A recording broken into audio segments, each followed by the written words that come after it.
અમદાવાદ શહેરના સરખેજ વિસ્તારમાં પ્રેમિકાની હત્યા કરવાના કેસમાં મુખ્ય આરોપીની ધરપકડ કરવામાં આવી છે.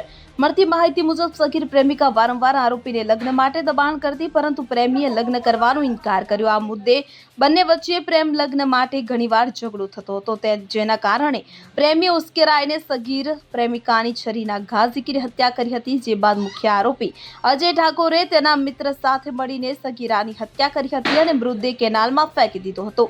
હત્યા કર્યા બાદ આરોપી પોતે મુંબઈ ફરાર થઈ ગયો હતો. જો કે પોલીસે અગાઉ તેના મિત્રની ધરપકડ કરી હતી. તો મુખ્ય આરોપી અજય ઠાકોર પાસે મુંબઈમાં રૂપિયા ખૂટી જતા તે શહેર ખાતે પરત આવ્યો.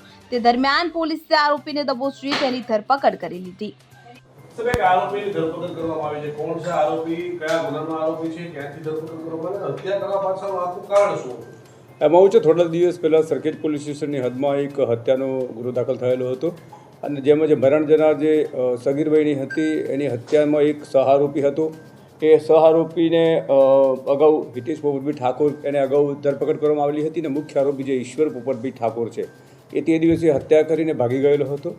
જે અહીંથી હત્યા કરીને પછી બોમ્બે જતો રહ્યો હતો. એની પાસે થોડા ઘણા પૈસા હતા, એણે વાપર્યા અને ખૂટ્યા પછી પરત આવતા સરખેજ પોલીસને માહિતી મળતા તેઓએ એને પકડી લીધું છે અને ગઈકાલે 17:0 વાગે એની તોડફોડ અટક કરવામાં આવેલી છે.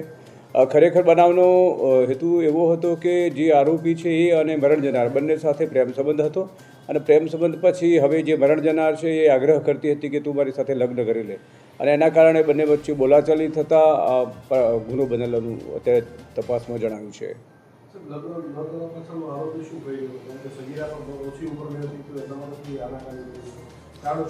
એમાં એવું છે કે જે સગીરા છે એ પહેલાં થોડા સમય પહેલાં પણ આની સાથે આ બંને ભાગી ગયા હતા અને છેલ્લે જ્યારે એ સગીરા ઘરેથી ભાગી હતી ત્યારે સીધી આની પાસે નહોતી આવેલી અને જ્યારે બનાવ બન્યો હતો એ દિવસે એને મળેલા હતા અને એણે કીધું કે મારે લગ્ન કરવું છે. એટલે આણે જે તે વખતે એ જ કીધું કે ઉંમર નાની છે અને બીજા પ્રશ્નો છે એના કારણે હું લગ્ન નહીં કરી શકું.